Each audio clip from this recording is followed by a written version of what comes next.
frowned down at my hands, releasing me from the force of his stare. And then, as I tried to rearrange my schedule in a pointless attempt to avoid you, you were there, in that close, warm little room. The sense was maddening. I so very nearly took you then, but it was only one other frail human there, so easily dealt with. I shivered in the warm sun, seeing my memories anew through his eyes, only now grasping the danger. Poor Miss Cope, I shivered again, how close I come to being inadvertently responsible for her death. But I resisted. I don't know how. I forced myself not to wait for you, not to follow you from the school. It was easier outside when I couldn't smell you anymore, to think clearly, to make the right decision. I left the others near home. I was too ashamed to tell them how weak I was. They only knew something was very wrong. And then I went straight to Carlo at the hospital to tell him I was leaving. I stared in surprise. I traded cars with him.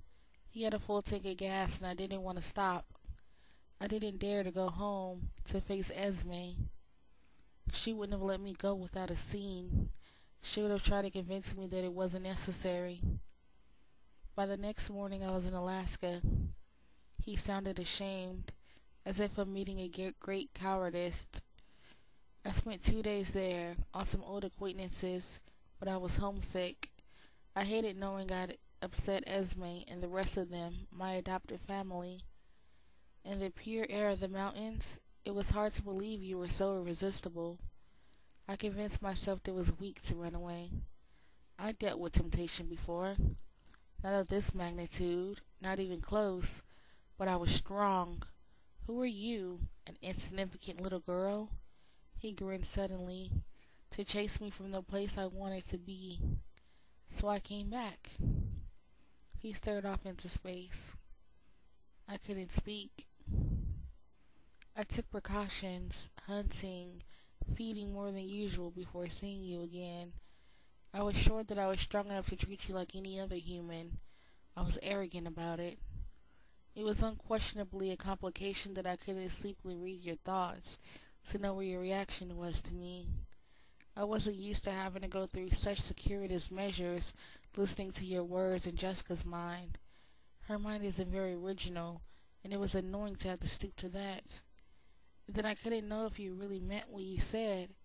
It was all extremely irritating. He frowned at the memory. I wanted you to forget my behavior that first day, if possible, so I tried to talk with you like I would with any person. I was eager, actually, hoping to decipher some of your thoughts. But you were too interesting. I found myself caught up in your expressions, and every now and then you would stir the air with your hand or your hair, and the scent would stun me again. Of course, then you were nearly crushed to death in front of my eyes. Later I thought of a perfectly good excuse for why I acted at that moment, because if I hadn't saved you, if your blood had been spilled there in front of me, I don't think I could have stopped myself from exposing us for what we are. But I only thought of that excuse later. At the time, all I could think was, not her. He closed his eyes, lost in his agonized confession. I listened, more eager than rational. Common sense told me I should be terrified. Instead, I was relieved to finally understand, and I was filled with compassion for his suffering, even now, as he confessed his craving to take my life. I was finally able to speak, though my voice was faint. In the hospital? His eyes flashed back up to mine. I was appalled.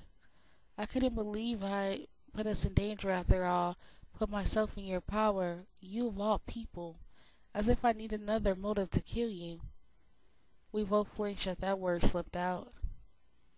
But it had the opposite effect, he continued quickly.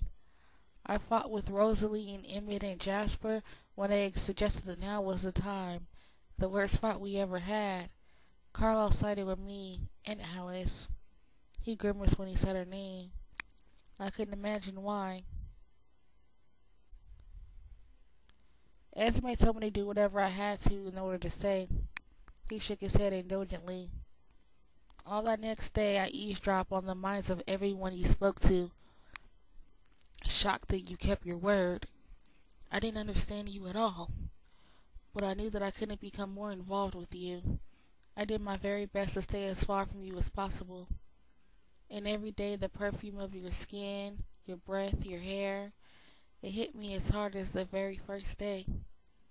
He met my eyes again, and they were surprisingly tender.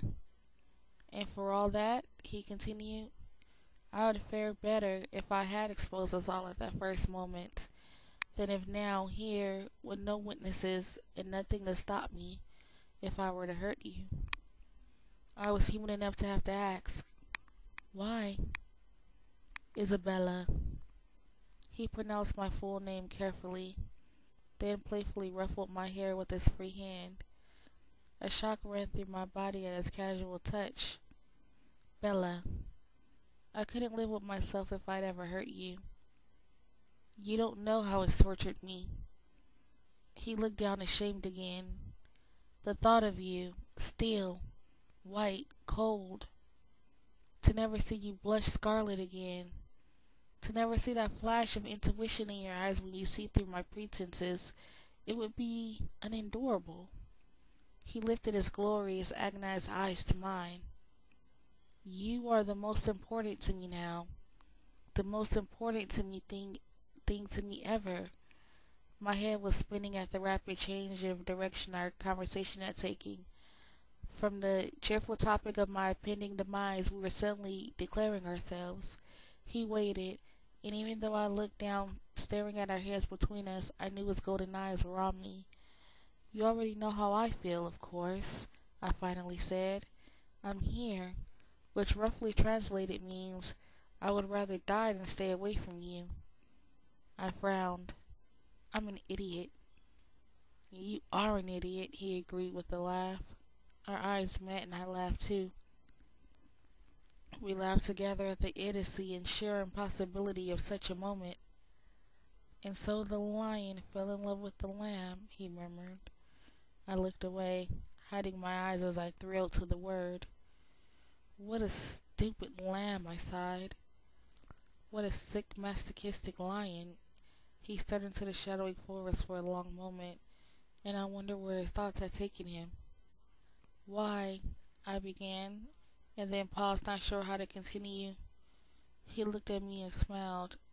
The sunlight glinted off his face, his teeth. Yes? Tell me why you ran from me before.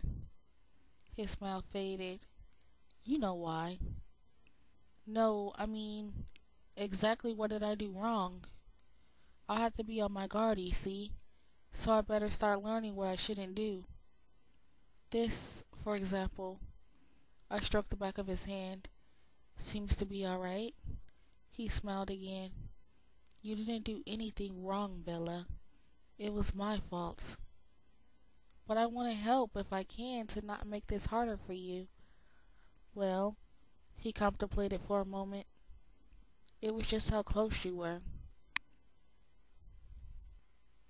Most humans instinctively shy away from us,